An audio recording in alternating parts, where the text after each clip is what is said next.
자, 안녕하세요. 오늘 이제 12월 14일입니다. 이 푸이그 선수 이야기 저희가 사실은 원래 준비해놨었던 건 다른 이야기였어요. 이제 푸이그 선수가 KBO 리그에 이제 들어오게 됐고, 뭐 과연 잘할지 말지, 스프링 캠프 첫날부터 이제 합류를 한다고 하니까 네. 뭐 자세가 제대로 잡혀있나, 뭐 잘할까 말까, 뭐 이런 얘기를 저희가 해보려고 했었는데. 그렇습니다. 뭐 스탯 가지고도 얘기를 할 수 있겠지만 잘할 수 있는 근거, 또 못할 수밖에 없는 이유, 이런 거를 구분해서 이제 말을 하는 것만으로도 충분히 의미가 있다고 생각을 했었는데, 네. 오늘 다른 뉴스가 들려가지고 좀 저희가 다른 얘기를 준비해봤습니다. 맞습니다. 이제 어떻게 또 키움이랑 계약을 하고 나서 워싱턴 포스트, 사실 이제 뭐 미국의 주력지죠. 이 워싱턴 지역 주력지인데, 워싱턴 포스트에서 이 푸이그 선수가 추가 성범죄로 고소당한 사실이 있었다라는 사실을 또 밝혔습니다. 기사를 통해서. 네, 일단 지난해 1월에 성폭력 혐의로 고소했던 2명이랑은 비공개로 합의를 한 상태라고 알려져 있죠. 네, 이게 새로 이제 밝혀진 이 사안이고, 뭐 많은 분들이 최근에 알고 계셨던 거, 그리고 이제 키움 측에서도 알고 있었던 거는 이제 지난 2018년에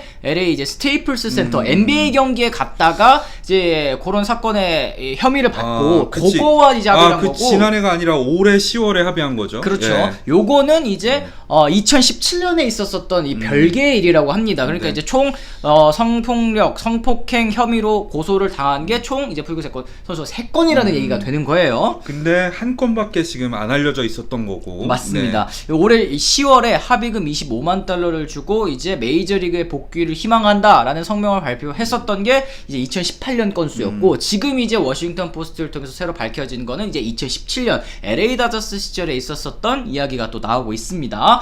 2017년에 이제 LA 다저스 팬페스트 기간에 한 첫 번째 여성과는 이제 인스타그램을 통해서 연락을 하고 이제 클럽에서 만난 다음에 이제 그런 일이 있었고, 이 두 번째 여성은 팬페스트가 끝난 뒤에 이제 만남을 가졌다고 하는데, 뭐 푸이그 선수는 두 건 모두 혐의를 부인을 했습니다. 하지만 해당 여성과 32만 5천 달러의 합의, 이 도합입니다. 도합. 이제 두 건 모두 합의를 이제 했다. 우리나라 돈으로 치면은 약 4억 원쯤 되는 돈이라고 보면 되겠고요.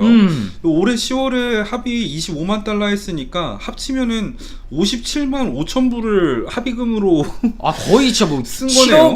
7억 가까이를 이제 합의금으로 쓴 건데, 네, 합의금으로 썼습니다. 사실 저희가 이 푸이그 선수가 이 올 시즌에도 이 멕시코 리그에서만 뛰었고 또 메이저리그 계약을 하지 못한 지 벌써 2년이 됐잖아요. 그렇죠. 이런 이유, 제일 큰 이유는 역시 이 사무국의 징계 가능성 때문이다라는 말씀을 저희가 많이 드렸었는데, 지금 이 워싱턴 포스트가 이 푸이그 선수가 두 건의 추가 고소 사실이 있다라는 것을 밝히는 이유는, 야 푸이그 너 나쁜 놈이지 뭐 이제 와서 밝혀졌네, 요거라기보다는 이때 당시에 2017년 당시에 다저스 구단 그리고 이제 사무국도 해당 이 고소 혐의를 알고 있었다는 점이라고 합니다. 그렇죠. 알고 있었는데 그 중에서 한 건, 가장 최근 건만 깐 거잖아요. 네. 이 부분에 대해서 워싱턴 포스트가 문제를 삼은 것 같아요. 워싱턴 포스트는 왜 사무국은 언론을 통해서 알려진 건에만 이제 징계를 하느냐라는 이제 얘기를 한 건데, 이제 메이저리그 대변인이 해당 보도에 대해서는 이제 언급하기를 거부했습니다. 이제 은폐 의혹을 워싱턴 포스트 측에서 이제 제기를 한 건데, 결국에는 사실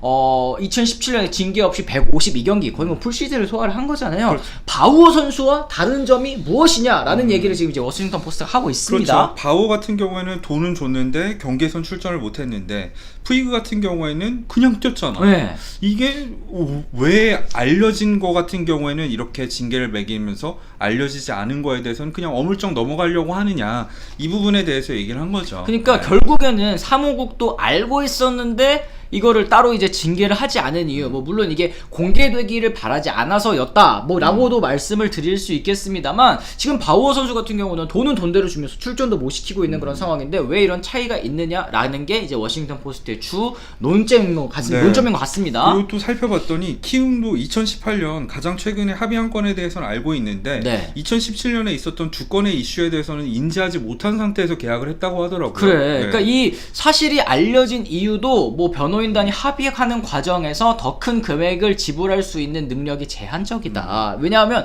아니 푸이그가 여태 메이저리그에서 뛰면서 5,160만 달러, 그러니까 우리나라 돈으로 600억을 넘게 벌었는데 이거 합의금을 더 줄 능력이 없어서 요것밖에 못 주겠다라고 이제 얘기를 하면서 합의를 했다는 거니까 그 돈 다 어디다 날려버렸냐는 얘기죠. 사실 이게 숨길 수 있는 게 아니거든요. 계좌를 다 까봐야 되는데 50만 달러가 없어. 그러니까 푸이그가 받은 돈을 생각했을 때 아니 돈을 어디다 쓴 거야? 그러니까 이 준 돈은 다 있죠. 그렇죠. 그러니까 준 돈은 있지. 준 돈은 있는데 지불 능력이 제한적이라고 가지고 이게 원래는 빅리거 은퇴 전용 계좌에서 빠져든 IRP라고 거잖아. 하잖아. IRP라고 하잖아요. 그러니까 지금 현금이 없다는 거잖아. 참나. 맞잖아. 그러니까 초과 인출된 네. 계좌, 초과 인출됐다는 거는 이제 마이너스 통장이라는 얘기잖아. 마통. 우리나라 얘기로 하면 이제 마통인 거고 50만 불이 인출된 빅리거 전용 은퇴 계좌만 남아 있다고 하는 거니까 이제 이 빅리거들이 은퇴하고 나서 이제 연금 받는 그 계좌 그치. 거기에서 또 50만 달러를 인출해야 될 정도로 지금 푸이그 선수가 이 재정적인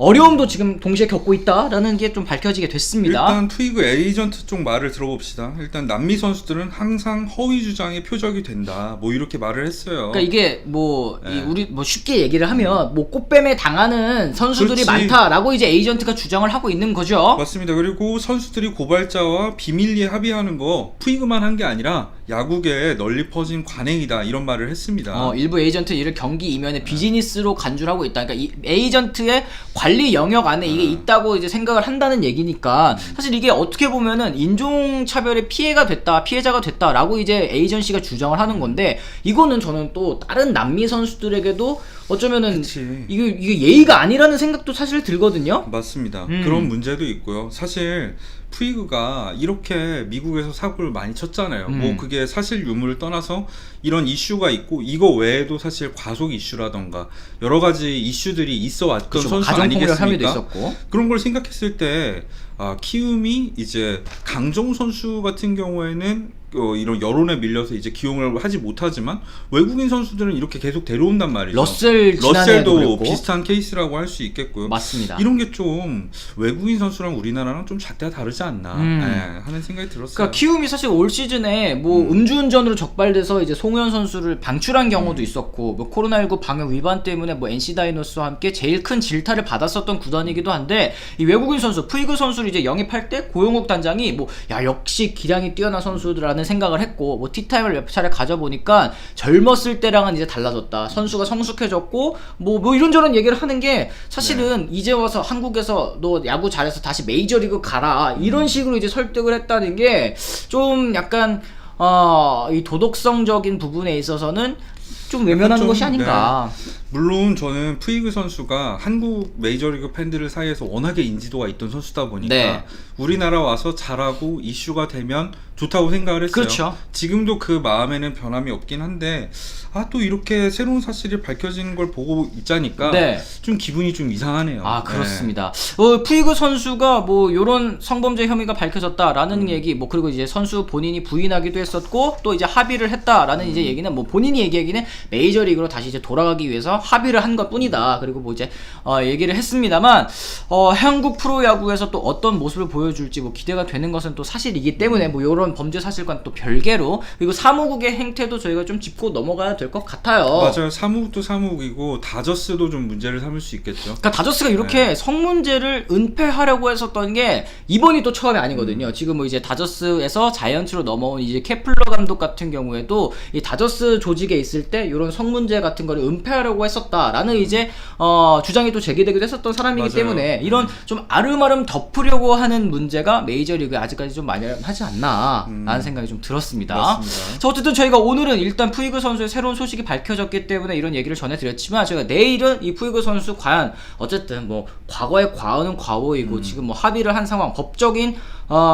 이제 문제는 사실 좀 어느 정도 해결을 한 거죠. 그렇죠. 일단 KBO 리그에서 뛰기로 한 건 사실이고 키움 히어로즈에서 과연 어떤 활약을 펼칠지 저희가 잘 할 근거 또 못할 근거 이런 거를 좀 준비를 해보도록 하겠습니다. 알겠습니다. 저희는 그럼 또 내일 또 다른 푸이그 선수 콘텐츠로 또 다시 돌아오도록 하겠습니다. 지금까지 시청해주신 분들 모두 감사합니다. 고맙습니다.